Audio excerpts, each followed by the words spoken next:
If you think the Wild West was simple, think again.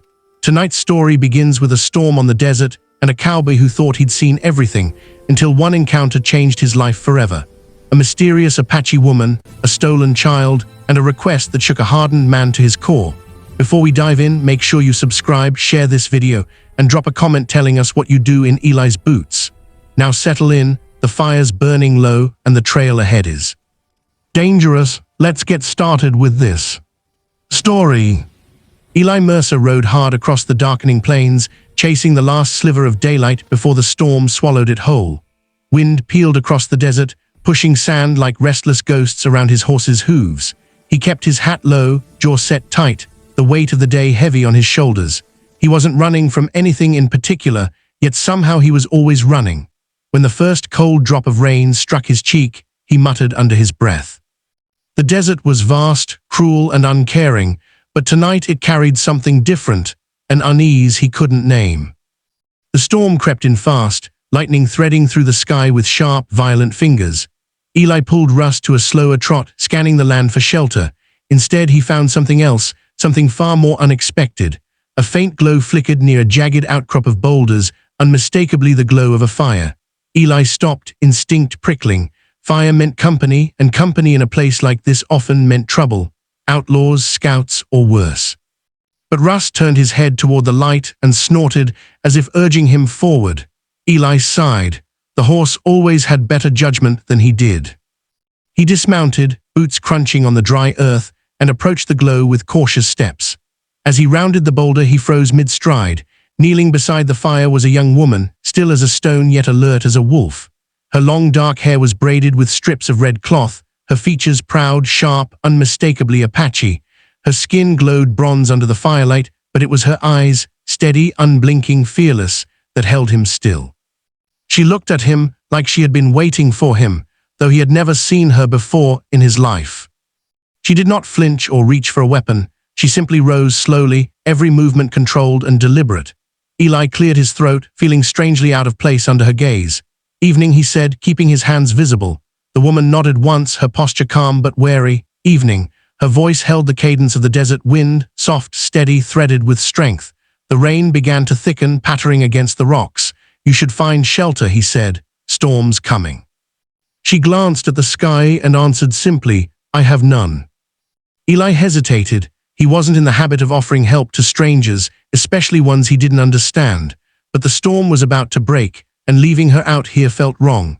Against his better judgment, he said, "I've got a dry spot back west, ain't much, but it'll keep you warm." She studied him with those deep, unreadable eyes for several long seconds before giving a quiet nod.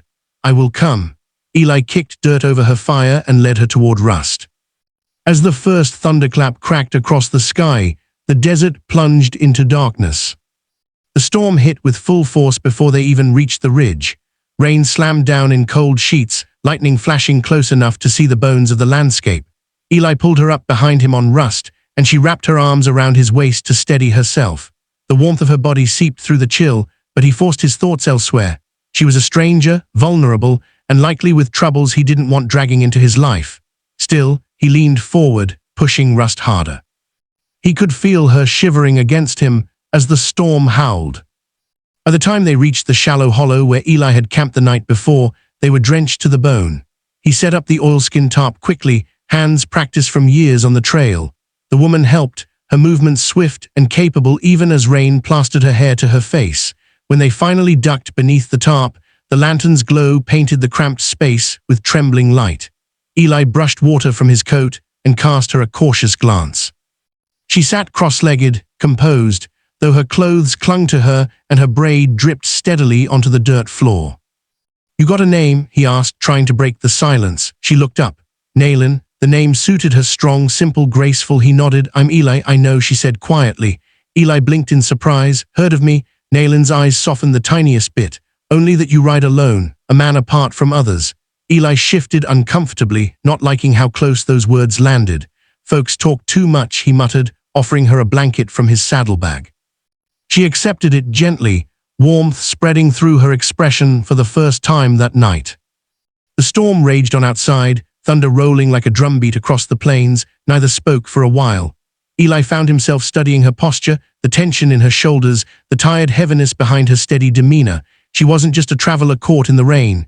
Something chased her, something heavy and dangerous. Finally, Nayland drew in a slow breath. Eli, I did not follow this path by chance. I was searching. Eli frowned, searching for what? She lifted her gaze, and for a moment, he felt the full weight of her desperation. Need your help, Nayland said softly. Her voice carried something fragile beneath the strength. Not for shelter, not for one night, for something far more important. Eli straightened, unease crawling up his spine. What kind of help? Nayland swallowed and her hands tightened on the blanket. My little brother was taken 3 nights ago. Traders, they called themselves. They lied. They stole him from our land. He is only 8. Eli's fists clenched instinctively. Kidnappers, cowards who preyed on the innocent. He had seen too much of that brand of evil in his years. Nayland continued, her voice barely above the storm outside. I tracked them until the trail faded near the rocks east of here. But they are many, armed, they know I follow. If I go alone, I will die. And if I die, my brother dies too. Her words hung heavy between them.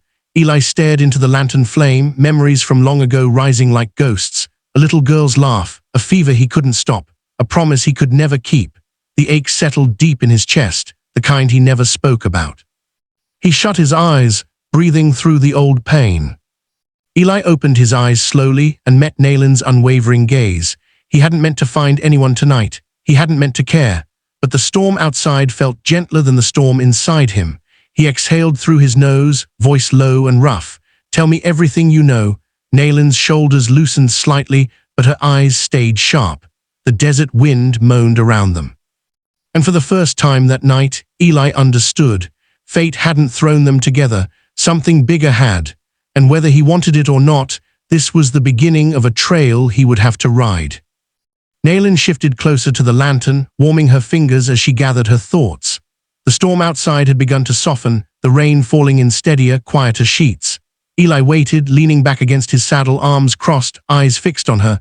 She spoke slowly, her voice low but steady. They took him at dusk. My brother Tahoma was helping gather wood near the river. The traders rode in pretending they sought safe passage. They smiled. They spoke kindly. Then one grabbed him. Her jaw tightened. They beat my uncle when he tried to stop them. Eli felt a cold anger rising beneath his ribs. He had seen this too many times, men who believed the world and everyone in it belonged to them. And they headed west, he asked. Nayland nodded, toward the ridge country. There are places to hide, canyons, old mining camps. They know these lands well enough to disappear. Then how'd you track them? He asked. Her eyes glinted. My brother leaves signs, small ones only family would notice. A broken branch in a certain pattern. Pebbles laid in a crescent. He knows I would come. Eli stared at her with quiet admiration. Smart kid, braver than I'd be at 8. Nayland's expression softened with the ghost of a smile. He has always been brave, too brave. Eli rubbed his jaw. So what's your plan? Charge in and hope they hand him back. Nayland shook her head. No, that is why I sought you. I heard of a cowboy who once negotiated peace between ranchers and a hunting party. A man who rode into danger without fear. Eli winced. That story was exaggerated, and I was younger. Stupider or braver, she countered gently. He shifted uncomfortably. You sure I'm the man you want? Nayland held his gaze. I am sure you are the man I need. A long silence stretched between them. Eli felt the weight of the choice pressing into him. He had spent years avoiding causes, avoiding people, avoiding pain, but the image of a frightened 8-year-old boy being dragged away into the dark made his stomach twist. He couldn't walk away, not from that, not again. Eli took a long breath. All right, at first light we ride. Nayland bowed her head in gratitude, but he raised a hand. Don't thank me yet. Getting a kid out of the hands of men like that, it won't be clean. She nodded solemnly. I know, sleep now, you'll need strength. Nayland laid down on the blanket, curling slightly against the cold. Eli sat awake for hours, listening to her breathing settle into a steady rhythm. His thoughts wandered to the past he kept buried, to the niece he lost, to the life he could never repair. Maybe helping this boy would not fix him, but maybe it would keep another family from breaking. When dawn finally spread faint gold across the desert, Eli saddled Rust and packed their gear. Nayland was already awake, her braid retied, her face calm but sharpened by purpose. They rode out while the chill still clung to the air. Eli guided them along the foothills, where the ground sloped gently and offered cover. Nayland scanned the earth with keen eyes, pointing to faint tracks, hoofprints, boot marks, scraps of burlap. They moved fast. The desert opened into narrow canyons, the kind where sound carried strangely and shadows shifted like living things. By midday they found the first sign of struggle, a small fabric scrap caught on a thorn bush. Naylin grabbed it, her breath hitching. Tahoma's. Eli inspected the ground. 2 sets of footprints dragged here, boys lighter. They stopped to water rust, then pushed on. Soon the tracks climbed toward an abandoned mining settlement, weathered shacks, collapsed beams, rusted rails, all silent against the wind. Eli drew his revolver. This is where they'd hole up. Good visibility. One way in, one way out. Naylin's hand tightened around her bow. Then we go. They moved quietly between the broken structures. Eli signaled her to stay low behind a toppled ore cart. Voices drifted from the biggest shack, a crude, splintered building with a patched roof. Eli inched closer, peering through a crack. Inside, 3 men lounged near crates while a 4th paced near the back, and there, tied to a post, sat a small boy with wide, dark eyes, Tahoma. Eli felt his chest tighten. The boy looked scared but unbroken. Brave kid, just like Naylin said.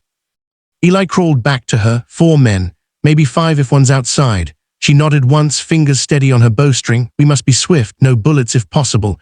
They will shoot the boy if alarmed. Eli cursed under his breath. All right, I'll draw them out. You get your brother. Naylin grabbed his arm. If they kill you, they won't, he said, though he wasn't completely sure. Naylin hesitated, then squeezed his arm once before slipping around the back of the shack like a shadow.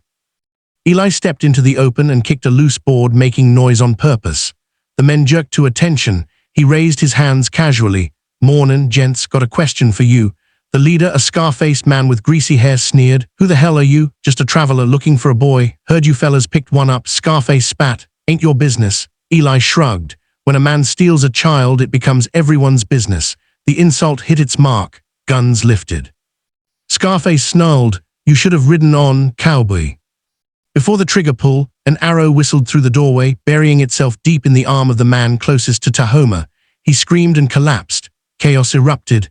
Eli dove behind a barrel as bullets tore splinters from the walls. Naylin dashed inside, swift and deadly, cutting Tahoma's bindings with a knife. The boy clutched her tightly.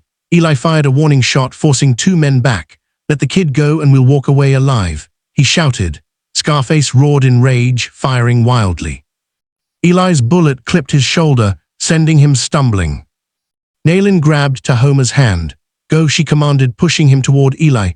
The boy sprinted, Eli covering him with steady fire. Naylin moved with him, arrows flying, each shot precise.